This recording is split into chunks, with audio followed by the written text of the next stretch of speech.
Yeah. We'll see who's the real hottest prospect in the UFC right now in our lightweight division. You're watching Calfkicksports podcast. Hey guys, welcome to another episode of Calfkicksports. In this special episode, we are joined by lightweight prospect Terrance Mckinney, who is coming off a finish of Eric Gonzalez of August this year. How you doing, Terrance, man? How's things going? I'm doing good. I got to work out in like an hour. Just trying to stay in shape and get ready for this fight in January. Yeah, so I actually got brought on to you by Tyler. He brought you on Mom's Basement MMA a little while ago, and really just been following your career since then. So you've got a fight coming up in UFC 283 in January. How does it feel to be going into enemy territory? It's nothing I'm not used to as a wrestler. I've been to plenty of tournaments where we're in their home turf. It's nothing I have experienced yet. We embrace the adversity, and we meet the head force. Yeah. How do you? So obviously this guy is really dangerous fighter. Coming off a 12-fight win streak. Just won a fight at the Contender Series. How do you feel like you match up against him? I'm taller, I'm longer. I think I'm more explosive, faster. I think it's a good matchup for me to add to the highlight reel. But I respect his skills. That's why I'm training like he has the belt, because we're in the UFC. Everyone's dangerous, but this dude's gonna get demolished. Promise. So this is interesting. So every time you fight, it doesn't go past the first round. Yeah, you're a very quick starter. Do you feel like it's gonna be the same thing again, like a first round destruction? Yeah, there's just levels to this, man. As you guys all feel and know, that I feel like I deserve a ranked opponent sometime soon, and it's gonna show every time that I'm not fighting a ranked opponent. They're gonna get out of there because, like I tell you, there's just levels to this. So it's a big card, obviously. Just going to we're talking about Davidson Figueiredo, Brandon Moreno. I did want to get a prediction from yourself. Just what do you think is going to happen in that full flyweight fight between those two guys as well? Plot twist, draw. Another draw, really? We're gonna see the fifth fight being rebooked. I think Moreno impressed me his last fight. I think he might be able to hit something sneaky this time.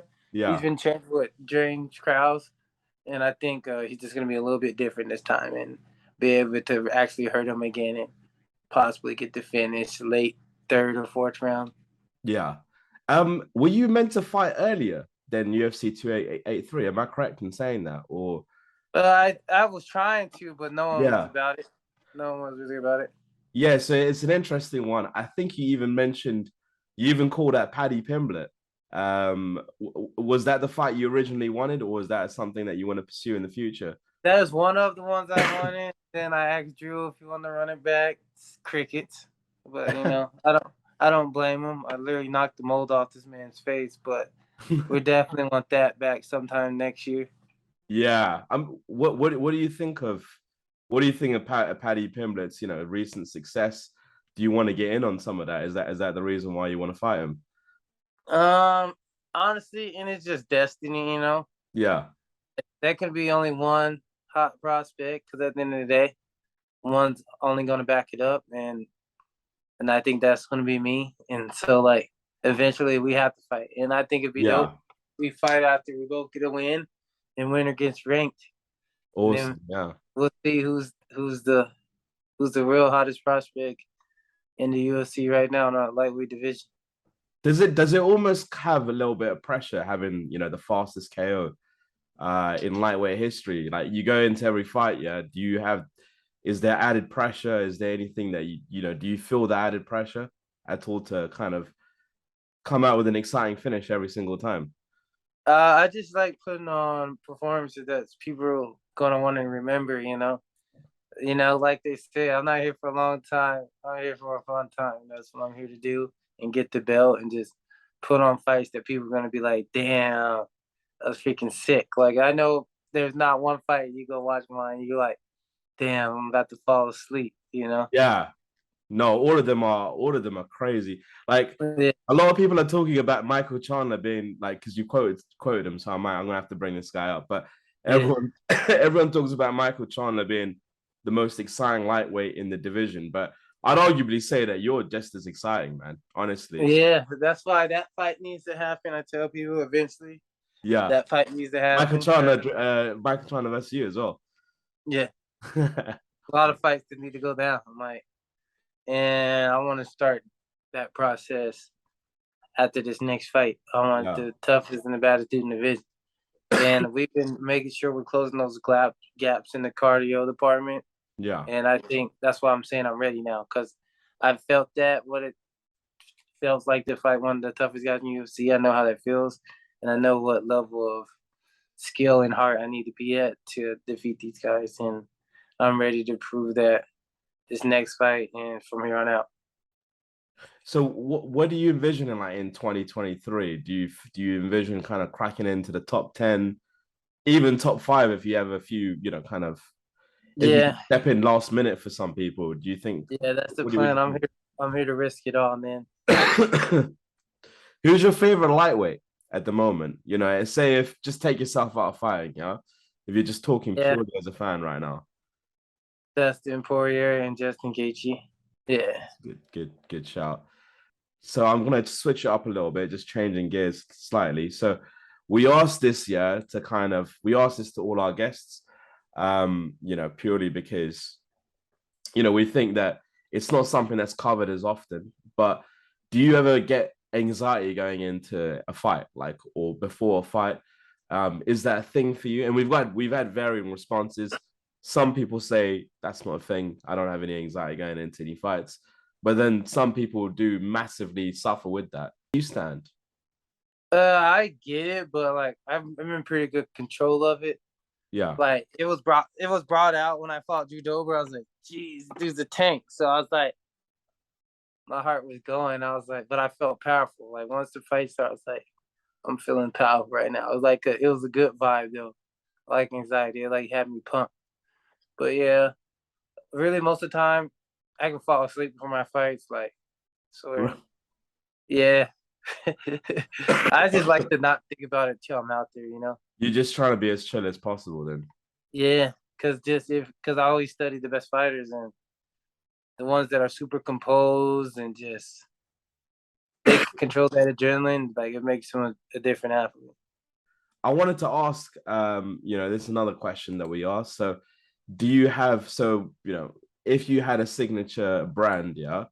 So you've got like Conor McGregor, he's got his signature kind of proper 12 whiskey. You got Dustin Poirier, he's got his signature hot sauce. If there was a Terrance McKinney signature brand, what would your signature brand be? You know what? Let me think. I would have to say, it'd be sick to be like the first person to like have his shoes out there. Yeah. Yeah, that'd be sick. Gonna try and get a rock deal or like have your I'm need something more saucier than that. But what do you think of the rock shoes in the UFC? yeah, they cool. I feel like you're trying to be extra nice here. Yeah, I want to be the first fighter to have super sick kicks out there that people actually want to wear, just like a basketball player. Because at the beginning, I want to be a basketball player, so I got to get my own shoe out there, you know. I got this a two-part question. Yeah, where do you see yourself in 5 years' time? 2 division champion. I want to start a gym and I don't even want people to have to pay Oh, until like they're pro, you know. yeah, Like until they at the level that like I feel like they're comfortable and it ain't a struggle, then that's what I want to do for people. nice. I like that a lot, man. And who would you say is your MMA goat? The greatest of all time. For me, like these are the guys that for me it'd be Edson Silver, John Jones, Fedor, because this dude trained himself. Like it's pretty freaking sick. Like He defeated all the odds, taught Yeah. himself, and went out there and was wrecking people. So like, that's some GOAT status to me right there. Nice. Anyone that's like willing to fight anyone, that's GOAT to me. Yeah, absolutely, man. I mean, who would you say is the greatest in your division ever? Are you leaning towards Khabib? Like, it's a really common answer, but you know, is there anyone that you would say is probably the greatest at lightweight that you'd consider the greatest? It'd either have to be Khabib or Conor. Yeah, really, Conor. To my opinion, like he brought the wave to the UFC, man. I hate to say it. Like, would Khabib be as famous if he didn't fight Conor? I don't think so. Yeah, that's a good point. I mean, some would argue that he never defended his belt there, but I love Conor, to be fair. So I mean, Yeah. you know, it's hard not to like someone, yeah, who kind of came in, handballs. made the UFC popping, bro, popping, like 2 division champ. And when he won the belt, it was crazy because he slumped him so freaking bad.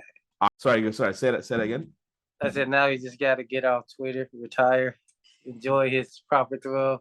Do you ever see him coming back to lightweight, because he looks massive now? We gotta remember he is like a little dwarf little dude. What is he, like 5'8"? He'll always be like, when you're that size, cutting weight's a little bit easier. Yeah. So if Drew can make it, I think Conor can definitely still make it if he has to. Do you ever see him yourself fighting him? I know you're a fan of him. Do you ever see yourself fighting him? Well, if it happens, then yeah, hell yeah. Who wouldn't want to fight Conor? Get some of that money. Get a big massive if we fight, I'll fight him at 170. You have to go late. Terrance, man, I'm gonna end it here, man. Thanks for coming on the show. No problem. I thought you were great, man. And yeah, just see us out of here, man. If there's anyone you want to plug, any sponsors, anything at all, go for it. Sir. It's your spotlight, Terrance. Shout out to KO Reps. Shout out to OnlyFans S-Force. Shout out to Warrior Camp, my coach Pablo, my coach CJ, my strength and conditioning coach, Dylan Emery, my main training partner Saeed Kakramanov. He's about to fight December 17th against Saeed Nurmagomedov. It's about to be one of the fights of the year that people won't forget. And most importantly, shout out to God, and just the whole T-Rex army out there, man. Like I tell people, you need your support. Can't go to war without an army. Remember that. 100, man. But yeah, thanks for that, Terrance, man. And we're gonna wish you luck in your next fight. Yes, sir. Stay blessed, brother. Thank you.